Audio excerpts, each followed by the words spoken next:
"Get out of my house if you won't learn how to serve my mother-in-law properly," my daughter said, her voice sharp and cold across the dinner table. My son-in-law didn't say a word.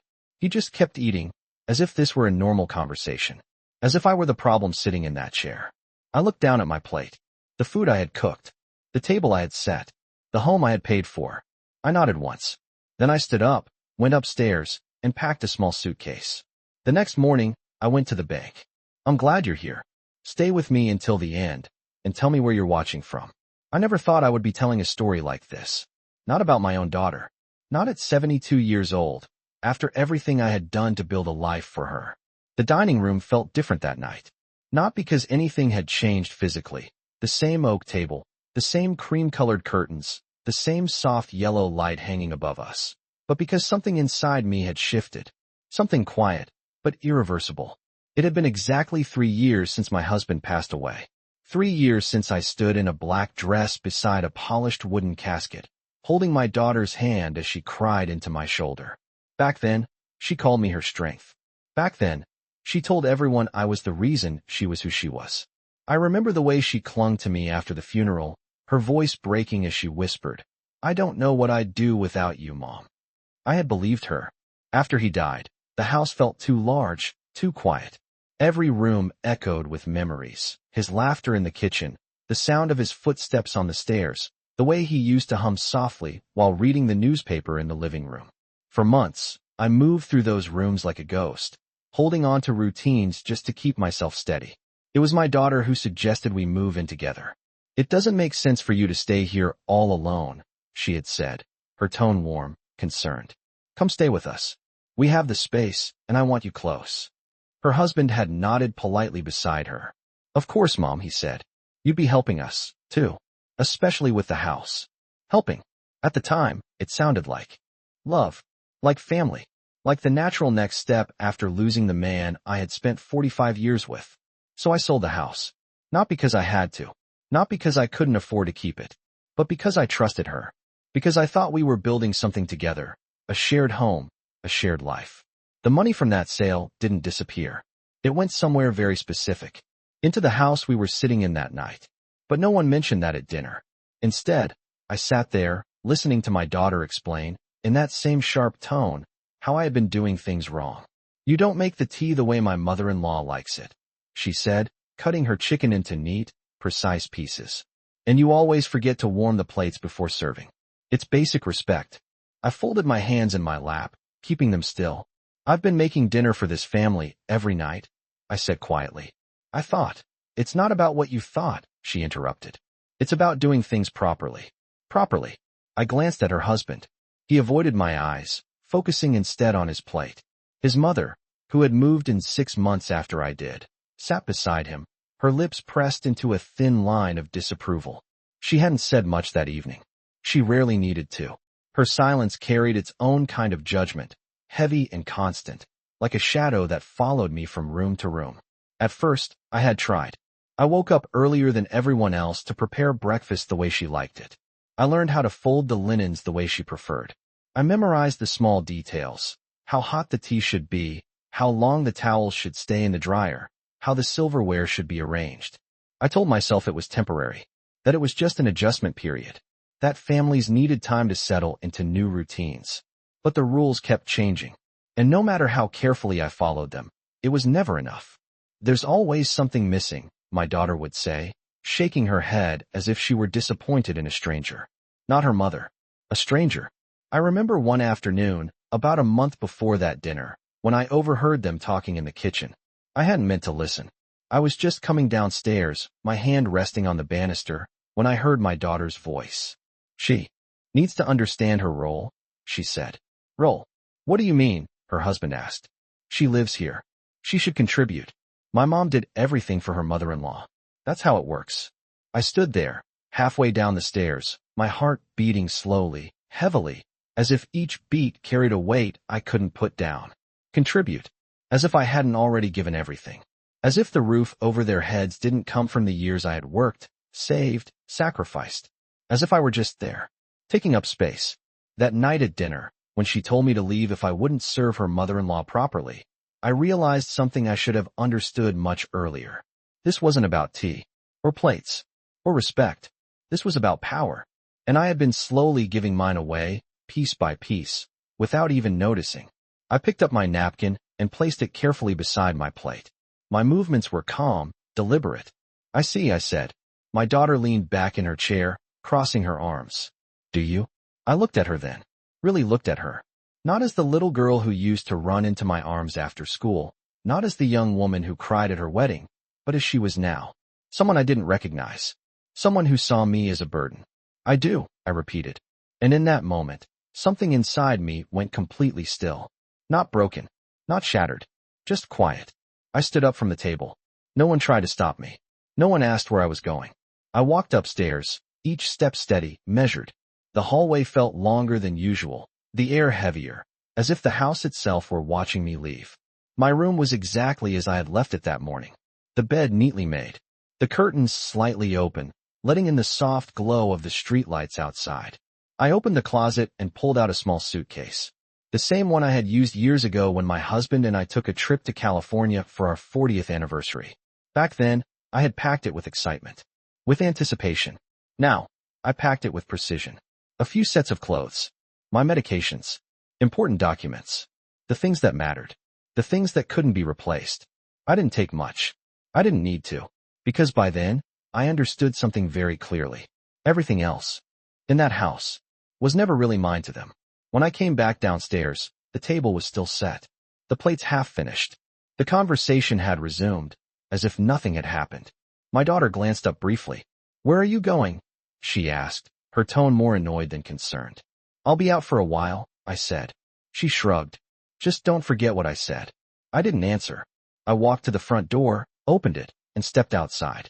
The night air was cool against my face, carrying a faint scent of rain. For a moment, I stood there, looking at the house. The windows, the porch, the carefully trimmed hedges. A home I had helped create. A home I was no longer welcome in. I closed the door behind me without a sound. That night, I stayed at a small motel just off the highway. Nothing fancy, just a clean bed, a quiet room, and a lock on the door that belonged only to me. For the first time in months, I slept without listening for footsteps, without wondering if I had forgotten something, without trying to anticipate someone else's expectations. The next morning, I woke up early. The sun was just beginning to rise, casting a pale golden light across the parking lot outside my window. I sat on the edge of the bed for a moment, letting the silence settle around me. Then I stood up, got dressed, and picked up my purse. There was one place I needed to go, one thing I needed to confirm: the bank. And as I walked out of that motel room, I realized something that made the corners of my mouth lift, just slightly. They thought I had nothing. They thought I had nowhere to go. They thought I needed them. They were wrong. The bank smelled the same as it always had. Clean, quiet, predictable. I had been coming here for over 30 years, first with my husband, then alone after he passed. It was one of the few places in my life that hadn't changed. The same polished floors, the same low hum of conversation, the same soft clicking of keyboards behind the counters. For a moment, I just stood there near the entrance, holding my purse with both hands. Not hesitating, just taking it in. Because what I was about to do wasn't impulsive. It was long overdue. I'm glad to have you here. Follow my story until the end, and tell me where you're watching from, I said softly, almost out of habit now, as if grounding myself before stepping fully into the next part of my life. Then I walked up to the front desk. The young woman behind the counter smiled politely. Good morning, ma'am. How can I help you today? I'd like to speak with someone about my accounts, I said, and any properties associated with my name. She nodded, typing something quickly into her computer. Of course. Do you have an appointment? No, I said. That's all right, she replied, still smiling. Let me see who's available. A few minutes later, I was sitting across from a man in his early 50s, neatly dressed, with kind eyes and a calm demeanor. He introduced himself as Mr. Carter. What can I help you with today? He asked. I placed my purse on my lap and folded my hands over it. I need a full overview, I said. Everything under my name. Accounts, transfers, property ownership. All of it. There was a brief pause. Not uncomfortable. Just observant. Of course, he said finally. Let's take a look. He turned his monitor slightly, so I could see, his fingers moving quickly across the keyboard. As the information loaded, I felt something settle inside me. Not nerves. Not fear. Clarity. For years, I had trusted without checking, signed without questioning, given without measuring. Not anymore. All right, Mr. Carter said after a moment. Here we are. He began walking me through the details. My savings account, still intact. My retirement fund, carefully managed, exactly as my husband and I had planned. Then came the larger figures. The proceeds from the sale of my old house. I watched the numbers on the screen, steady and real. That amount, I said, pointing gently, was transferred 3 years ago. Yes, he confirmed. I see that. It was used as a primary contribution toward a property purchase. I nodded once. I'd like to see the ownership details of that property. Another pause. Another series of keystrokes. Then he turned the screen toward me again. There it is, he said. I leaned forward slightly. The address was familiar. Of course it was. I had been living there. But it wasn't the address that mattered. It was the name beneath it. My name. Not my daughter's. Not her husband's. Mine. Sole owner. For a long moment, I didn't say anything. I just looked at it. Let the truth sit there, clear and undeniable. Not something they had given me. Something I had given them access to. There's a difference. A quiet, important difference. Is everything all right? Mr. Carter asked gently. Yes, I said. Everything is exactly as it should be. And for the first time in a very long time, that was true. I sat back in my chair, feeling the weight of something shift. Not lift completely, but move enough to let me breathe differently. I'd like to make a few changes, I continued. Of course. I want to review who has access to my accounts. Remove any secondary permissions. He nodded immediately. We can take care of that. And I'd also like to update my mailing address. He glanced at me. Certainly. Do you have a new address? Not permanently, I said. For now, I'll use a P.O. box. Practical. Temporary. Mine. We worked through the details quietly. Signatures. Confirmations. Small, precise steps that added up to something much larger. Control. When we were finished, he printed out a folder with all the updated documents and slid it across the desk toward me. Everything is in order, he said. If you need anything further, don't hesitate to reach out. I placed my hand on the folder, feeling the smooth paper beneath my fingers. Thank you, I said. And I meant it. Not just for the service, but for the clarity. When I stepped outside the bank, the morning had fully arrived. The sun was higher now, the light sharper, more certain. Cars moved steadily along the street. People passed by without noticing me. Life going on, exactly as it always does. I stood there for a moment, holding that folder against my chest. Then I took a slow breath. They thought I had walked away with nothing. No home. No leverage. No place in that house except the one they assigned me. But the truth was quieter than that. And far more solid. I wasn't the guest in that home. I wasn't the burden at their table. I wasn't the one who needed permission to stay. I turned and walked toward my car, each step steady, unhurried. There was still a lot I hadn't decided yet. Where I would live. What I would say if I said anything at all. But one thing was already clear. I wasn't going back to that house the way I had left it. Not as someone waiting to be told her place. If I went back at all, it would be on my terms. I didn't drive back to the house right away. Instead, I sat in my car in the bank parking lot, both hands resting on the steering wheel, the folder of documents placed neatly on the passenger seat beside me. For a long time, I just stared straight ahead. Not because I didn't know what to do, but because, for the first time in years, I did. And that kind of clarity takes a moment to settle in. The drive back felt shorter than usual. Same roads. Same traffic lights. Same turns I had made hundreds of times before. But everything looked different now. Not brighter. Not darker. Just clearer. When I pulled into the driveway, both cars were already there. My daughter's SUV. My son-in-law's sedan. Of course they were. It was barely past 10 in the morning. They hadn't expected me to leave. And they certainly hadn't expected me to come back this soon. I turned off the engine and sat there for a second, looking at the house. The front door. The windows. The flower pots I had planted myself last spring. Petunias. White and lavender. They were still blooming. Funny how some things keep growing. Even when everything else starts to fall apart. When I walked inside, the house was quiet. Too quiet for a home that held 3 adults and one very opinionated mother-in-law. I closed the door behind me gently. No need to announce anything. I set my purse down on the small table by the entrance. The same table I had wiped down every morning without anyone noticing. Then I walked into the kitchen. She was there. My daughter's mother-in-law. Sitting at the table, sipping tea. The same tea she said I never made correctly. She looked up at me, her eyes narrowing slightly. "You're back," she said. Not a question. A statement. "I am," I replied. She glanced at the clock on the wall. "You were gone early. I had something to take care of." She didn't ask what. She didn't need to. People like her never ask questions unless the answers benefit them. Instead, she took another sip of her tea and set the cup down carefully. "You left the kitchen a mess last night," she said. I looked at the counter. Clean.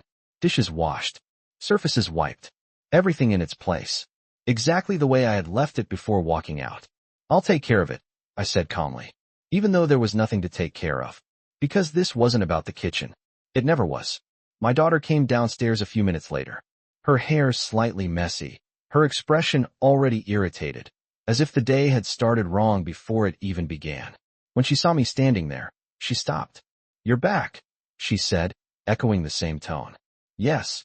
She crossed her arms. "Did you think about what I said?" I held her gaze. "I did." And, she pressed. There it was. The expectation. The assumption that I would come back smaller. Softer. Ready to apologize. Ready to adjust. Ready to accept the role she had assigned me. I walked past her and opened the refrigerator, taking out a bottle of water. My movement slow. Unhurried. "I understand what you want," I said. She let out a short breath. "Good. Because I'm not asking for anything unreasonable. It's just basic respect. My mother-in-law deserves respect." I repeated, closing the fridge door gently. I turned to face her. "And what do you think I deserve?" The question hung in the air. Simple. Direct. Uncomfortable. She blinked, clearly not expecting that. "That's not the point," she said quickly. "It is to me." My son-in-law appeared in the doorway then, drawn by the tension. He leaned against the frame, arms crossed, watching. Still silent. Still choosing not to be involved. "I'm your mother," I continued, my voice steady. "I raised you. I supported you. I stood by you through every stage of your life." "I didn't ask you to do that," she snapped. The words landed harder than anything she had said the night before. Not louder. Just colder. I nodded once. "No," I said. "You didn't." And for a moment, I saw something flicker in her eyes. Not guilt. Not yet. Just a brief hesitation. Then it was gone. The rest of the morning passed in a strange kind of silence. Not peaceful. Not calm. Just tense. I moved through the house the way I always had. Making coffee. Wiping counters. Folding a dish towel that didn't need folding.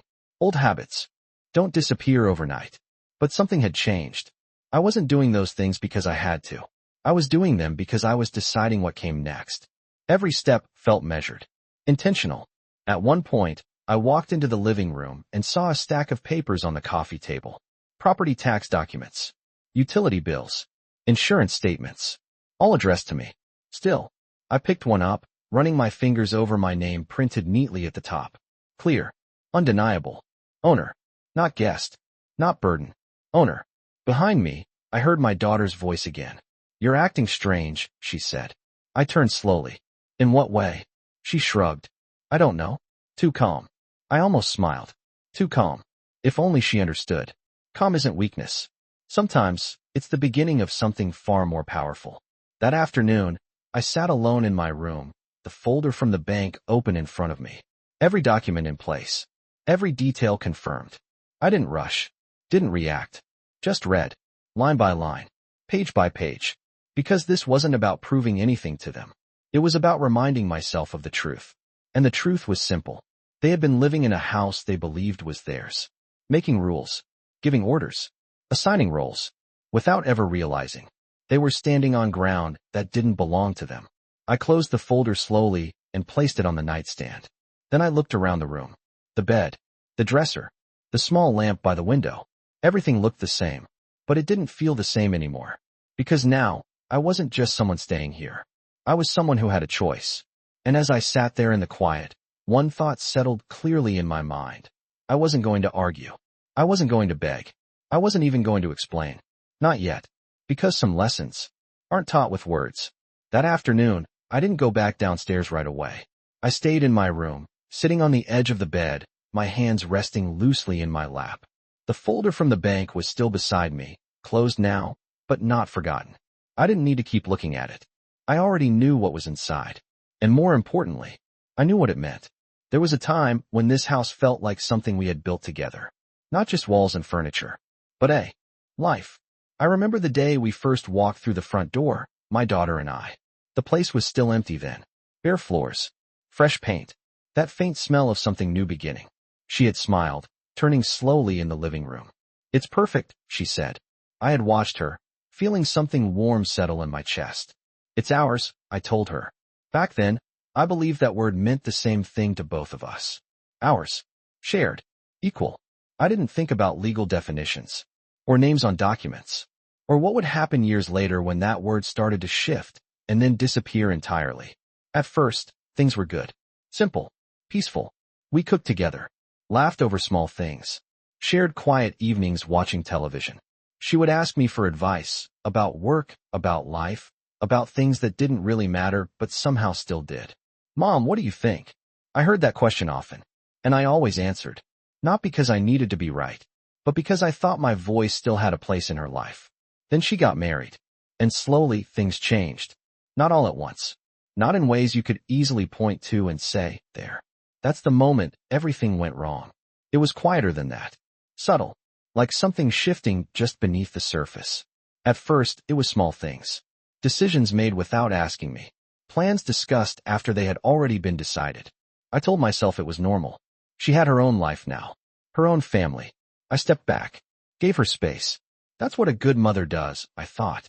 When her mother-in-law moved in, everything accelerated. 6 months after the wedding. "It's temporary," my daughter said at the time. "Just until she gets back on her feet." I nodded. Of course I did. Because that's what family does, right? We make room. We adjust. We help. But temporary has a way of becoming permanent when no one says otherwise. From the beginning, I could feel it. The difference. The way she looked at me. Measured. Evaluating. As if I were being quietly assessed against a standard I had never agreed to. She didn't raise her voice. Didn't need to. Her expectations spoke for her. This is how things should be done. Not a suggestion. A rule. I remember the first time my daughter corrected me in front of her. It was over something. Small. Tea. Always tea. "She prefers it hotter," my daughter said, taking the cup from my hands and adjusting it before placing it back down. Her tone wasn't harsh, but it wasn't gentle either. It was instructional, like I was learning something I should have already known. I laughed it off at the time. Said something about needing to get used to new preferences. Everyone smiled. The moment passed, but something stayed. After that, it became routine. Small corrections. Quiet adjustments. Little reminders of what I was doing wrong. Never directly cruel. Never loud enough to call out. But constant. And over time, heavy. "You should fold the towels this way. Don't forget to warm the plates. She likes her breakfast at exactly 7. Each sentence on its own meant nothing. Together, they built something else. A pattern. A role. One I never agreed to, but somehow ended up living. I told myself it was temporary. That things would settle. That once everyone adjusted, the house would feel balanced again. But balance requires awareness. And no one else seemed to notice anything was off. Except me. There were moments when I almost said something. When the words sat right at the edge of my tongue. But I swallowed them every time. Because I didn't want conflict. Didn't want to make things harder for my daughter. Didn't want to be seen as difficult. So I stayed quiet. Adjusted. Smiled when I needed to. Stepped back when I was expected to. Until stepping back turned into stepping aside. And stepping aside turned into disappearing. That night at dinner wasn't sudden. It wasn't out of nowhere. It was just the first time everything that had been building quietly finally had a voice. A sharp one. A cold one. But an honest one. I stood up from the bed and walked slowly to the window. Outside, the late afternoon light stretched across the yard. The same yard I had helped design. The same space where I once imagined family gatherings, laughter, grandchildren running across the grass. Now it felt distant, like something I had seen in another life. Behind me, the house was quiet again, but not the same kind of quiet as before. This one felt watchful, as if something was waiting. I rested my hand lightly against the window frame. Cool, solid, real, just like the truth I now held. They thought. They had control. Over the house. Over me. Over the way things would continue. But control built on assumption doesn't last. I didn't rush. Didn't confront. Didn't reveal anything. Not yet. Because timing matters. And some realizations are more powerful when they arrive all at once. I turned away from the window and sat back down, my movements calm, measured. There was no anger in me anymore. No urgency. Just a quiet certainty. They believed they had already won. That the roles were set. That I would either fall in line or leave with nothing. But they had forgotten one thing. Something simple. Something written clearly in ink. This house was never theirs to control. The house felt different that evening. Not louder. Not quieter. Just tighter. Like the air itself had started to close in, even though no one else seemed to notice. Dinner was at 6.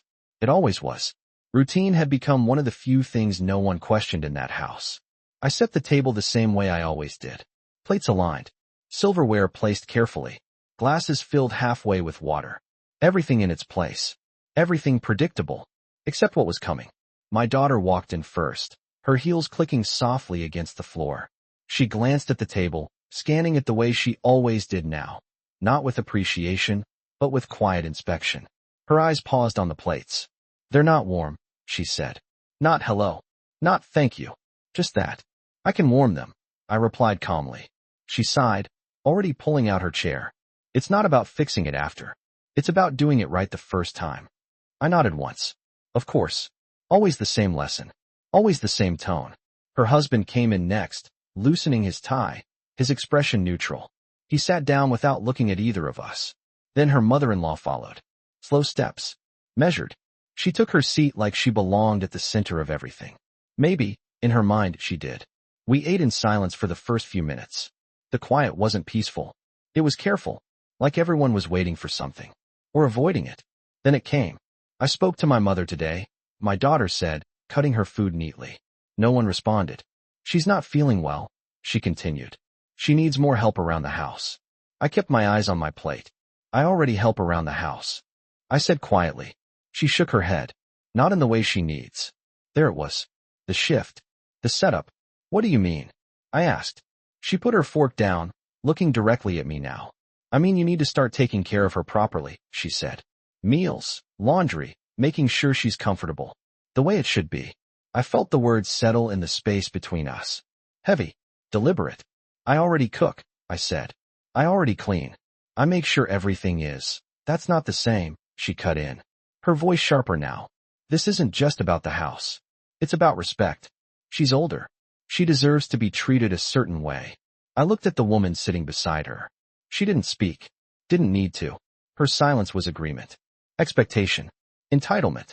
"And what exactly are you asking me to do?" I asked. My tone stayed even. Steady. Because I already knew the answer. I just needed to hear her say it. My daughter leaned back slightly, crossing her arms. "I'm asking you to step up," she said. "To stop acting like a guest and start acting like family." A guest. I almost repeated it out loud. But I didn't. Because something inside me had already gone quiet again. That same stillness from the night before. "I am family," I said. She let out a short laugh. "Then act like it." The words landed harder than any raised voice could have. Because they weren't emotional. They were decided. I placed my fork down carefully beside my plate. No sudden movements. No reaction she could point to and say I was overreacting. Just calm. "I need you to be clear," I said. She frowned slightly. "What do you mean?" "I mean exactly what you expect from me," I said. "Say it clearly." There was a pause. A brief one. But long enough. Then she said it. "I expect you to take care of my mother-in-law the way she deserves," she said. "Like someone who understands her place in this house." Her place. I nodded slowly. And for a moment, no one spoke. The silence stretched across the table, filling every corner of the room. Inside, something settled completely. Not confusion. Not hurt. Just understanding. Clear. Final. I looked down at the table. At the food I had prepared. At the hands that had done all the work without question for months.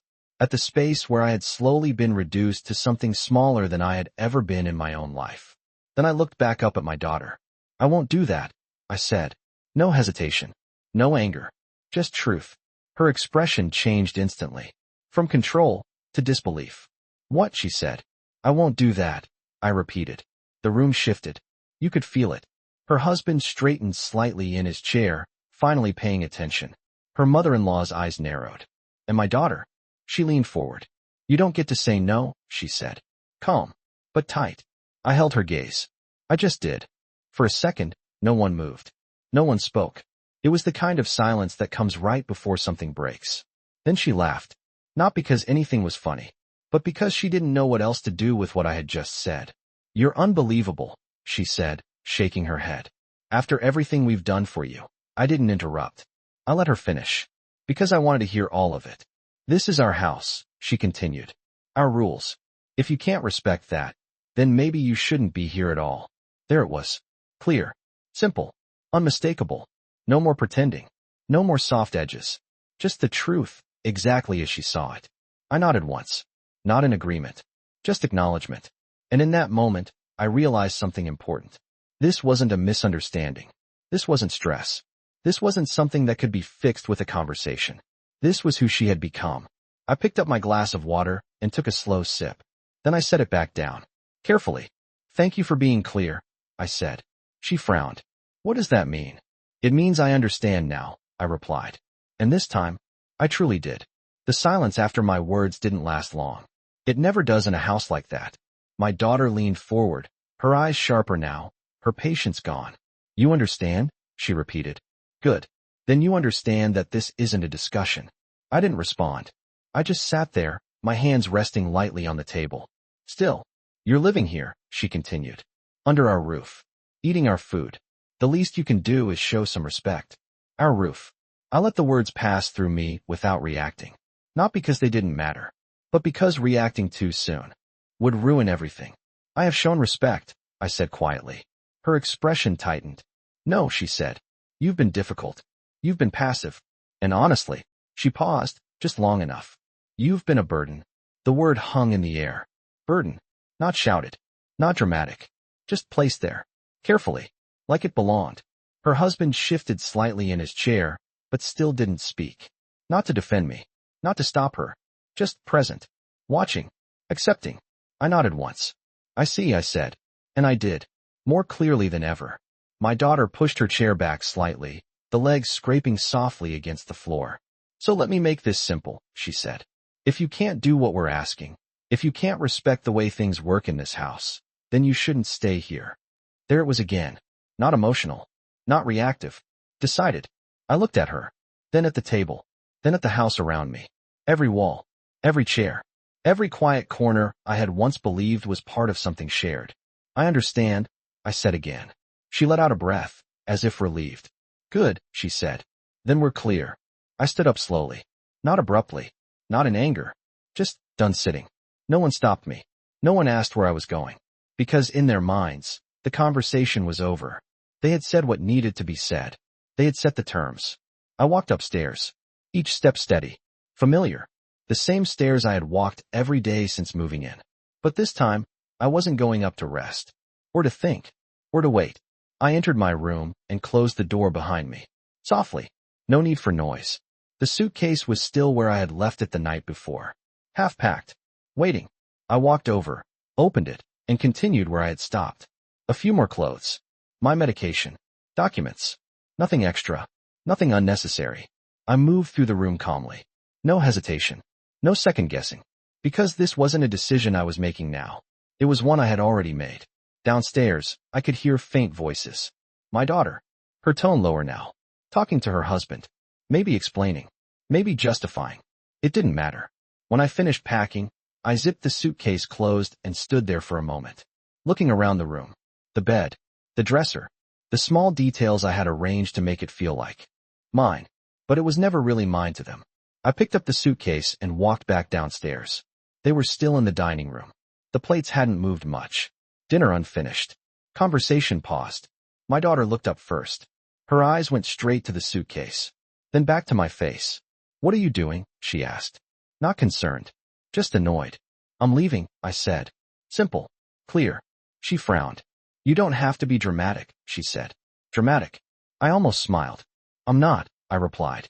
Her husband finally spoke. "If you just agree to help out more, this doesn't have to happen," he said. His voice calm. Reasonable. As if this were a small misunderstanding. I looked at him. Then at her. Then at the woman sitting beside them. "I've helped enough," I said. My daughter shook her head, frustration rising again. "You're overreacting," she said. "No one told you to leave." I met her eyes. "You did," I said. She opened her mouth to respond, then stopped. Because she knew.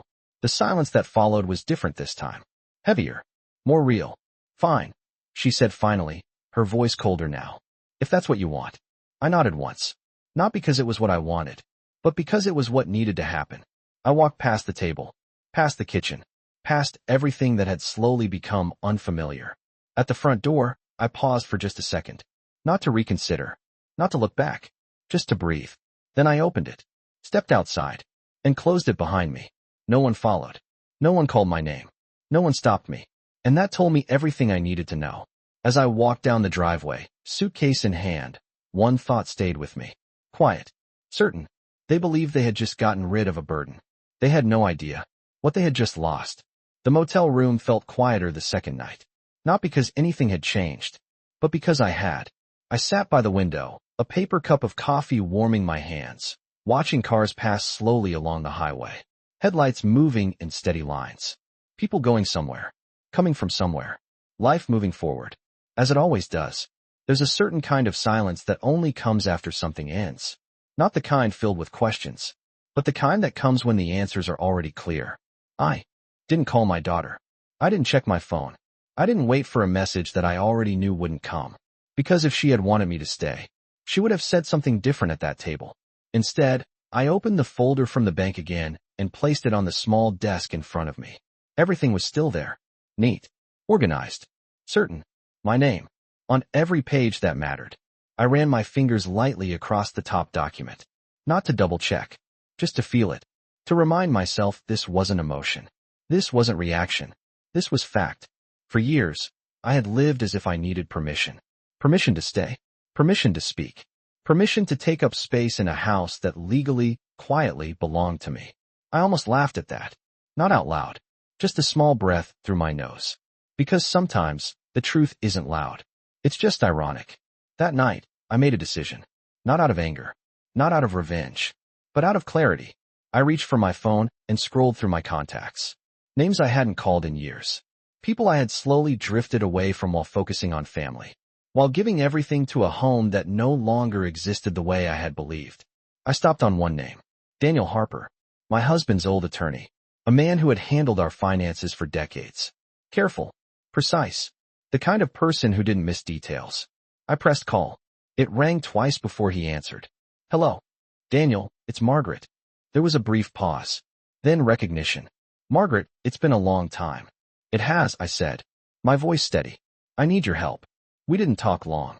Just enough. I explained the situation in simple terms. No emotion. No dramatics. Just facts. I see, he said after a moment. I'd like to review everything formally. I continued. Ownership, access, rights. I want everything clear. It already sounds clear, he replied. Yes, I said. But I want it documented. Another pause. Professional this time. I understand, he said. Come by my office tomorrow morning. We'll go through it step by step. When I hung up, I placed the phone down beside the folder. Two simple things.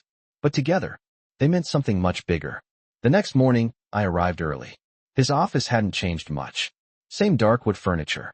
Same quiet atmosphere. Same feeling. Of order. We sat across from each other. Documents spread neatly across the desk. He read carefully. Page by page. Line by line. You're the sole legal owner of the property, he said finally. I nodded. I know. No joint ownership. No transfer of rights. No legal claim from your daughter or her husband. His voice was calm. Certain. And access to your accounts, he continued. I've already removed it, I said. He gave a small nod. Good. There was no drama in that room. No raised voices. No tension. Just facts being confirmed. Reality being put into words that couldn't be twisted. What would you like to do next, he asked. I didn't answer immediately. Because this part mattered. Not just legally, but personally. I thought about the dinner table. The words. The tone. The way my daughter had looked at me. Like I was something temporary. Replaceable. Then I thought about the house. The walls I had chosen. The money I had invested. The life I had built. And slowly been pushed out of. I want everything documented, I said. Ownership. Financial contributions. Residence rights. He nodded. We can prepare a full file. And then, he asked. I looked down at the papers in front of me. Then back at him. Then I go home, I said. Not as someone asking to stay. not as someone waiting for approval, but as someone who finally understood. She never needed permission in the first place. I didn't go back to the house immediately, even after leaving Daniel's office. Even after everything had been confirmed, documented, printed, and placed neatly into a new folder. Thicker this time, heavier. Not in weight, but in meaning. Instead, I drove. No destination. Just the road ahead, steady and open. There's something about driving alone that gives your thoughts space to settle. Not to wander. To align. For months, maybe longer, I had been reacting. Adjusting. Trying to keep peace in a place that had quietly stopped being peaceful. But now, I wasn't reacting anymore. I was deciding. I stopped at a small parking lot overlooking a quiet stretch of water just outside the city. Nothing special. A few wooden benches. A view of still water reflecting the pale afternoon sky. I sat there for a while. Folder beside me. Hands resting in my lap. I thought about my daughter. Not the woman sitting at that table. Not the voice that had called me a burden. But the girl she used to be. The one who used to wait by the window for me to come home from work. The one who would run to the door, smiling, asking what I brought back for dinner. The one who once told me, "You're my safe place, Mom." I closed my eyes for a moment. Not to hold on to that memory, but to let it pass. Because memories don't change reality. They just remind you of what used to be. When I opened my eyes again, the water was still calm, unmoved, unaffected, and I realized something simple. Clarity doesn't come with noise. It comes like this. Quiet, steady, final. By the time I drove back, the sun had started to lower. Late afternoon, the same time of day when everything in that house usually slowed down. I pulled into the driveway. Same cars, same house, same appearance. But this time, I didn't sit in the car. I didn't hesitate.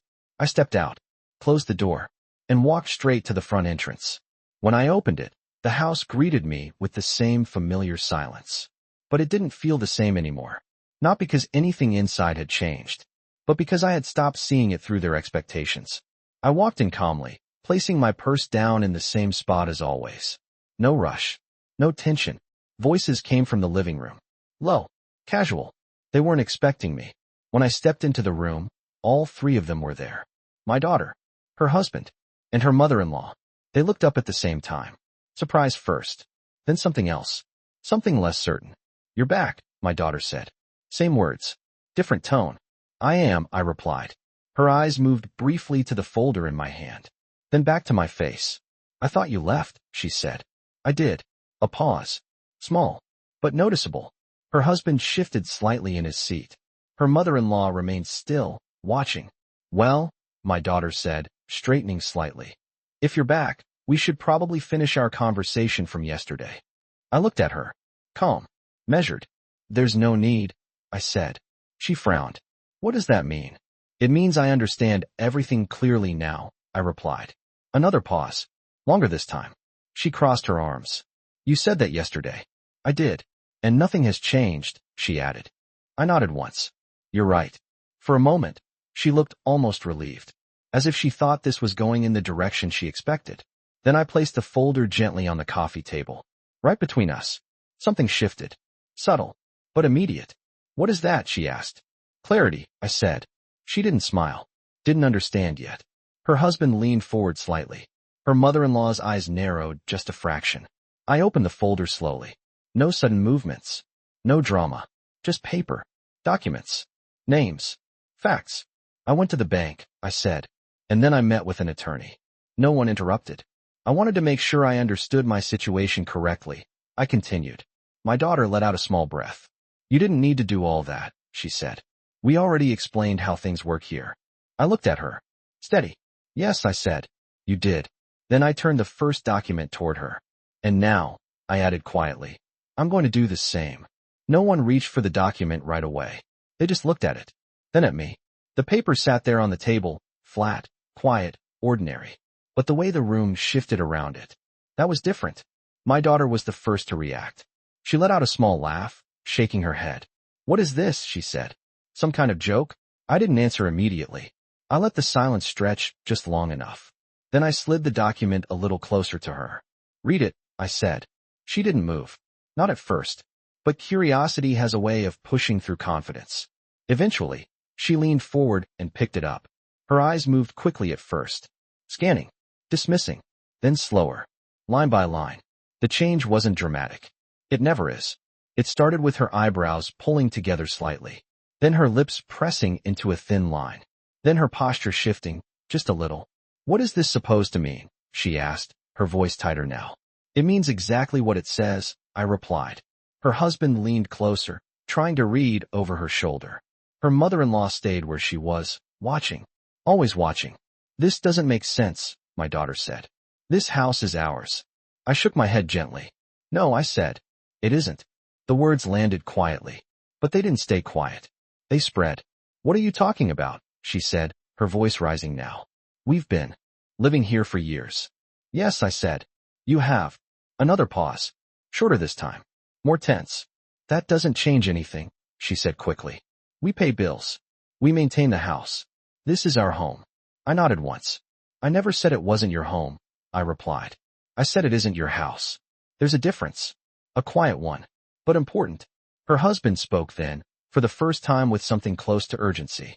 "Are you saying your name is still on the property?" he asked. I looked at him. "Yes." "Still," my daughter echoed.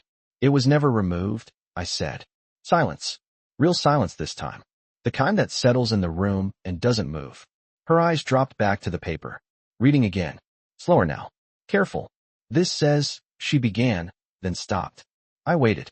"This says you're the sole owner," she finished, her voice quieter. "Yes." "No, that's not right," she said quickly, shaking her head. "We bought this house together. You said it was for all of us." "I said we would live here together," I corrected gently. Her expression hardened again. "You're twisting things," she said. I didn't react. Didn't argue. Because this wasn't about convincing her. It was about letting the truth sit where it belonged. Her mother-in-law finally spoke. Her voice calm, measured. "But we've been taking care of this home," she said. "That must count for something." I turned to look at her. "It does," I said. A brief pause.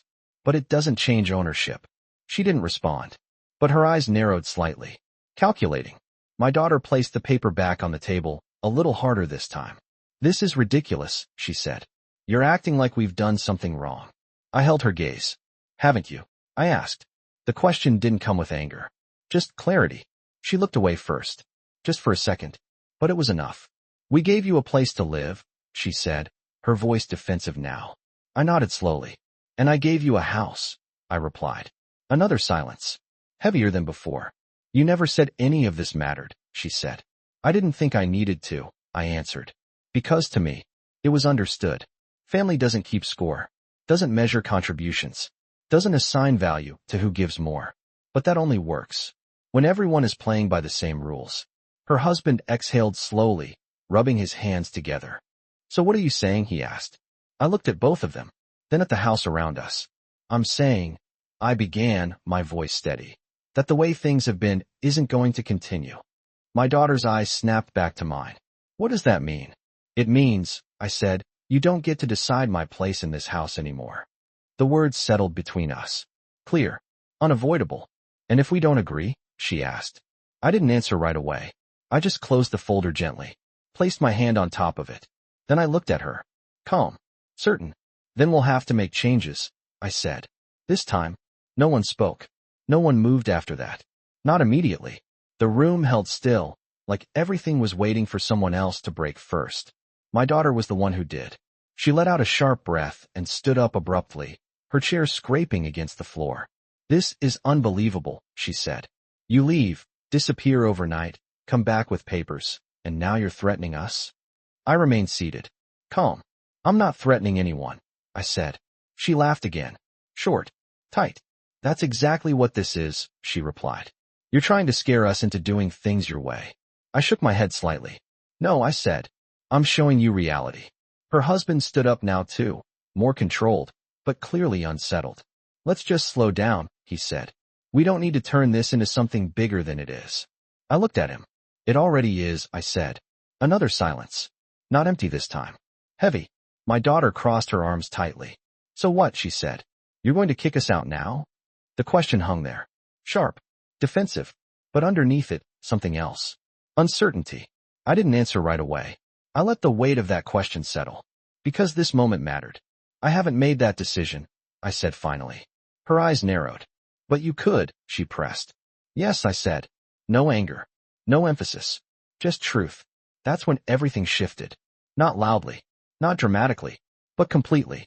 For the first time since I had walked back into that house. They understood. Her husband ran a hand through his hair, pacing once across the room before stopping again. Okay, he said. Okay, let's just think about this.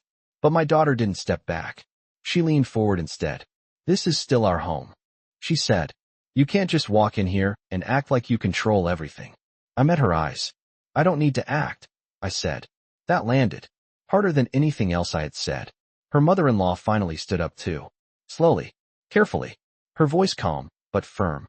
You're forgetting something, she said. I turned to her. We are your family, she continued.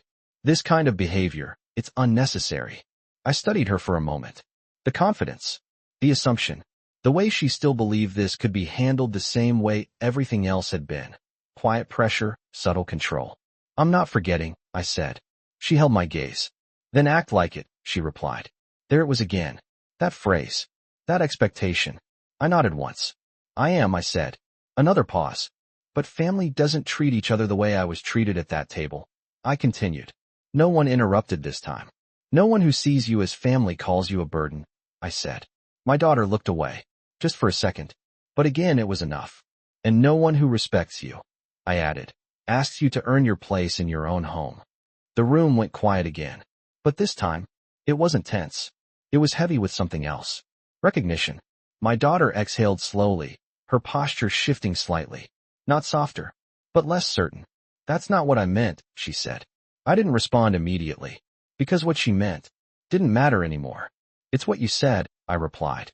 Her husband stepped in again, his voice more careful now. Look, maybe we all just need to reset, he said. Things got out of hand. We can figure this out. I looked at him, then back at her. For a long time, I said slowly, I thought the same thing. They both watch me now. Listening. Really listening. I thought if I adjusted enough, if I stayed quiet enough, if I gave enough, things would settle. I shook my head slightly. But they didn't. Another pause. They got worse, I said. No one argued with that. Because they couldn't. I stood up then. Not abruptly. Just standing. And somehow, that small movement shifted the balance again. I'm not here to argue, I said. I'm not here to fight. My daughter watched me carefully now. Waiting. I'm here to make something clear, I continued. I placed my hand lightly on the folder. Again. This house is mine, I said. No hesitation. No softening. And from this point forward, I paused. Just long enough. Things will be different. No one spoke. Because this time, they knew I meant it. No one argued after that. Not right away. Because sometimes, when the truth is finally said out loud, there's nothing left to push against. My daughter was the first to sit back down. Slowly this time. Not with the same confidence she had before. Her arms uncrossed. Then crossed again. A small movement. But it said everything. Her husband didn't speak. He stayed standing for a moment longer, then lowered himself into his chair, his posture less certain than it had been all morning. And her mother-in-law. She didn't sit immediately. She stood there, watching me, measuring, recalculating. You're serious, she said finally. I met her eyes. I am. Another silence. But this one felt different. Not like tension building, but like something collapsing. Quietly. My daughter let out a slow breath, rubbing her forehead. This is too much, she muttered. It's just too much. I didn't respond to that. Because this wasn't sudden. It only felt sudden to them. For me, this had been building for a long time. You could have said something earlier, she added, looking up at me again. There it was. A shift. Small. But real. I nodded once. I could have, I said. She waited. As if expecting more. An explanation. An apology. Something softer. But I didn't give her that. Would it have changed anything? I asked. She opened her mouth, then closed it again. Because deep down, she knew the answer. Her husband leaned forward, resting his elbows on his knees. So what happens now, he asked. A simple question, but the most important one. I looked at both of them, then briefly at the woman standing beside them. Now, I said, we reset the terms. My daughter frowned slightly. What does that mean? It means, I continued, my voice calm. I will not be treated like a guest in my own home. No one interrupted. I will not be given instructions on how to earn my place here. Her eyes dropped for just a second. And I will not be spoken to the way I was last night, I added.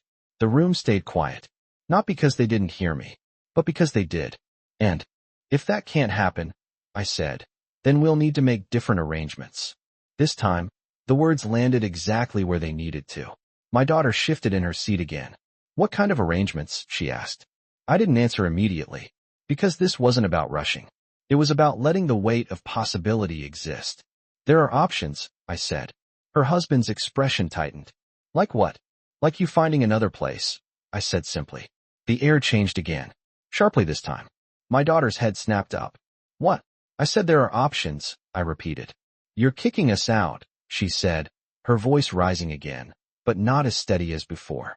I shook my head gently. I'm giving you a choice, I said. A choice, she echoed. Yes. I held her gaze. Calm. Unmoving. You can stay, I said, but things change. A pause. Or you can leave, I added. No anger. No pressure. Just reality. Her husband leaned back, exhaling slowly, his hand covering part of his face. This is a lot, he said quietly. Yes, I replied. It is. Because respect, once removed, is not something you quietly slip back into place. Her mother-in-law finally sat down. Slowly. For the first time since I had returned, she didn't speak. My daughter looked between all of us. The room. The table. The house. For the first time, she looked unsure. You'd really do this? She asked. I didn't hesitate. Yes. Another silence. And in that silence, something became clear. Not just to me, but to all of us. The balance had shifted. Completely. I wasn't asking anymore. I wasn't adjusting. I wasn't waiting to be told where I belonged. I already knew. And for the first time since I had walked back into that house, they knew it too. No one made a decision that day. Not out loud. Not immediately. Because some decisions don't happen in the moment they're offered. They happen later. In silence. That evening, the house felt different. Not tense the way it had been before. Not sharp. Just quiet. No one raised their voice. No one gave instructions. No one corrected how I placed a plate or folded a towel. For the first time in months, there were no expectations waiting for me in every room. I made dinner that night. Not because I had to. Not because anyone asked. Because I chose to. Simple food. Nothing elaborate. Nothing meant to impress. And when I set the table, I didn't rush. Didn't double check. Didn't wait for someone to point out what I missed. I just placed everything where it belonged. And sat down. They joined me quietly. My daughter. Her husband. Her mother-in-law.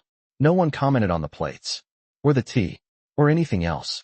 And that silence. It wasn't empty. It was respect. Not given through words.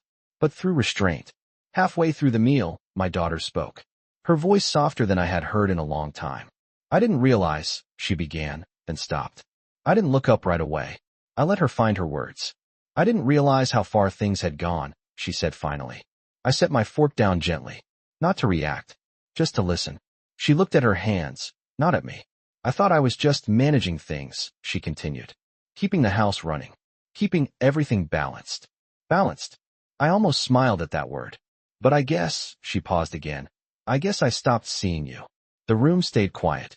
Her husband didn't interrupt. Her mother-in-law didn't speak. And for once, she wasn't performing. She was thinking. I nodded once. That happens, I said. Not harsh. Not forgiving. Just true. She looked up at me then. Carefully. I shouldn't have said what I said, she added. I held her gaze. No, I replied. You shouldn't have. No softening. No rushing to comfort her. Because some things should stay exactly as they are. Clear. She nodded slowly. As if she understood that too. Nothing was fixed in that moment. Not completely. But something had changed. After dinner, I cleaned the kitchen the way I always had. But this time, no one watched. No one corrected. When I finished, I turned off the lights and stood there for a moment. Looking at the room. The same space. The same walls. But not the same life. Later that night, I sat by the window in my room. The same place I had stood just days before, feeling like a stranger in my own home. Outside, the yard was still. The flowers still blooming. Unchanged. I rested my hand against the glass. Cool. Steady. And I thought about everything that had happened. Not with anger. Not with regret. Just understanding. I hadn't lost my daughter that night at the table. I had lost an illusion. The idea that love, by itself, is enough to hold a family together. The belief that giving everything means you'll always be valued. Sometimes it doesn't. But respect? Respect changes things. Not the kind that's demanded. Not the kind that's enforced through control. The kind that comes when people finally understand what they stand to lose. A few days later, small things started to shift. Not dramatically. Not all at once. My daughter knocked before entering my room. The first time in months. Her husband started helping with the dishes, without being asked. And her mother-in-law. She stopped correcting how I made her tea. No apologies. Not in the way people expect. But change doesn't always come with words. Sometimes, it comes with behavior. I didn't bring up the documents again. I didn't need to. The truth was already there. Quiet. Unmovable. And for the first time in a long time. So was I? I still live in that house. But not the way I used to. I don't wait to be told my place. I don't adjust myself to fit someone else's expectations. I wake up when I want. I cook when I choose. I speak when I have something to say.